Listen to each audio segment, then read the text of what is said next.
Welcome top news today. President Donald Trump has a well-reported habit of exaggerating his accomplishments.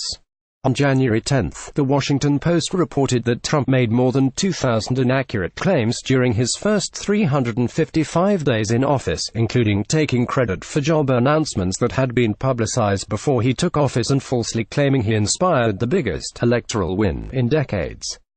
He frequently discredits reports that contradict him or portray him in an unflattering light by labeling them fake news. As we approach Trump's second year in office, it becomes increasingly difficult to decipher the facts peppered throughout displays of political theater, especially when the president is discussing himself. Sateen Vogue teamed up with PolitiFact to spell it all out.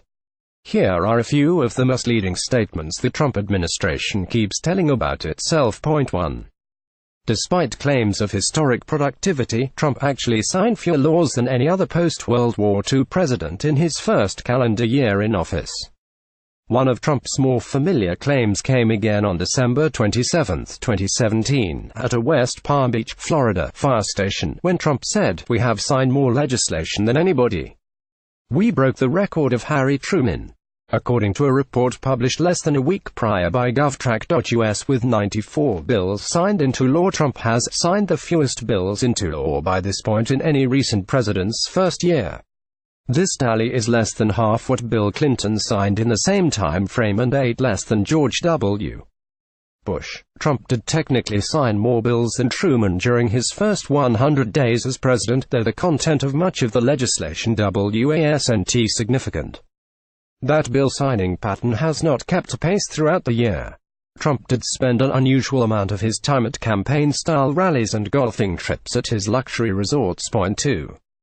Trump falsely claimed his first State of the Union ratings were the highest in history. On February 1, Trump tweeted the TV ratings for his first State of the Union speech were the highest number in history, 45.6 million viewers. Trump's numbers were correct, although his claims of unprecedented popularity were misleading. This year's viewership was high for cable news. However, that is hardly the primary way for people to watch such speeches. 5 other State of the Union speeches raked in more viewers, and 3 other presidential addresses to joint sessions of Congress did, too, including his own in 2017, according to Nielsen rankings, which began collecting the data in 1993. George W. Bush had 62 million viewers in 2003, Bill Clinton 53 million in 1998, W. Bush 51.8 million in 2002, Obama 48 million in 2010 and Clinton 45.8 million in 1994. Trump also claimed his speech helped Fox News attract more viewers than his competitors for the first time ever. This also contradicts the facts. The network's ratings consistently beat other cable providers during this annual event. Point 3. Before taking office, Trump repeatedly claimed, "I'm self-funding my campaign." This does not represent the facts. Trump often claimed that he paid for his own presidential campaign, an alleged marker of his wealth, and members of his staff repeated this idea.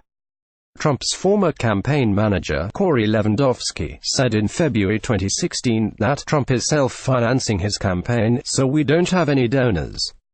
Soon after, PolitiFact, using Federal Election Commission records, found thousands of supporters had contributed a combined $6.6 million to Trump's campaign by the end of 2015, or 34% of the campaign's resources at the time. There was and still is a donate button on Trump's official website. Hefty chunks of that campaign budget were paid to Trump's own businesses.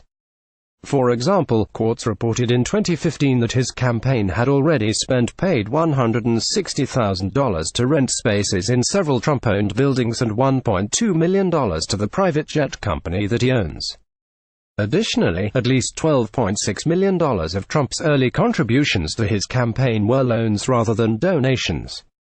Rick Hasson, an expert in election and campaign finance law at the University of California, Irvine, told PolitiFact at the time it would be unfair to imply a candidate who loans money to his campaign, but who expects to be paid back by the campaign, actually ran a self-funded campaign.